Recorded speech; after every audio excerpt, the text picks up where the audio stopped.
नमस्कार, राम राम। आज का वीडियो है श्राद्ध भोज या पितृभोज। जैसा कि देखने में आता है कि जो सामाजिक व्यवस्था है उसमें लोगों को ये पितृभोज करना या करवाना पड़ता है।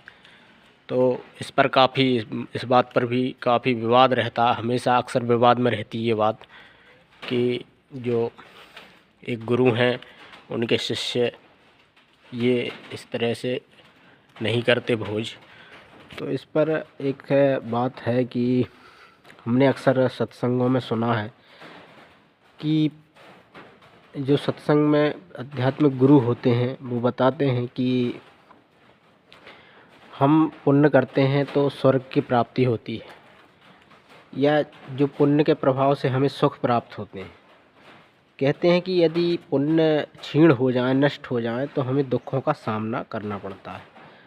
तो आप खुद देख लीजिए, ये धर्मगुरु जो हमको बता रहे हैं कि पुण्य क्षीण होने पर, नष्ट होने पर दुख भोगने पड़ते। पुण्य के नष्ट हो जाने पर क्षीणे पुण्ये मर्त्यलोकं विशन्ति। पुण्य के नष्ट हो जाने पर उस व्यक्ति को देवता लोग फिर संसार में फेंक देते। हम पुण्य करके स्वर्ग जाते हैं और स्वर्ग में पुण्य के फल को भोगते हैं। लेकिन कब तक? बोले जब तक पुण्य रहेगा। भोगते भोगते एक दिन पुण्य खत्म हो जाता है। स्वर्ग क्या है? बोले चलते हो कल ये नष्ट होने वाला है।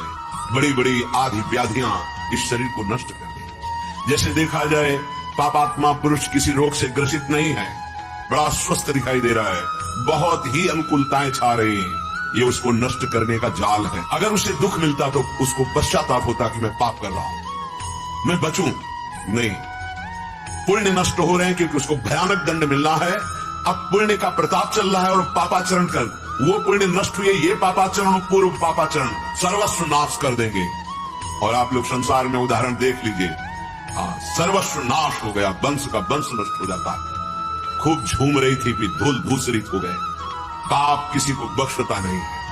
ऐसा ना देखो कि वो पाप कर रहा है, उसको कोई जुकाम बुखार नहीं, कोई उसके ऊपर बाधा नहीं, बड़ा सुखपूर्वक। हाँ, वो सुख जो भोग रहा है बहुत जल्दी दुख भोगवाना है उसको, क्योंकि उसके पुण्य नष्ट हो जाए। तो दुख भोगने पड़ते हैं। अब पुण्यों को बचाना है, तो बचाने के लिए क्या करना है कि ऐसे काम नहीं करना जिनसे पुण्य नष्ट हो जाए। तो ऐसा ही एक प्रमाण मिलता है कि जिसमें शिव भगवान महादेव बताते हैं कि श्राद्ध का जो भोज होता है उसको खाने से पुण्य नष्ट हो जाते हैं।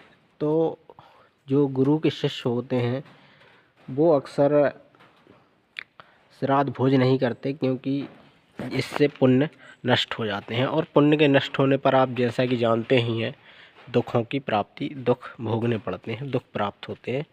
इसलिए हमें ये श्राद्ध भोज नहीं करना चाहिए। राम राम।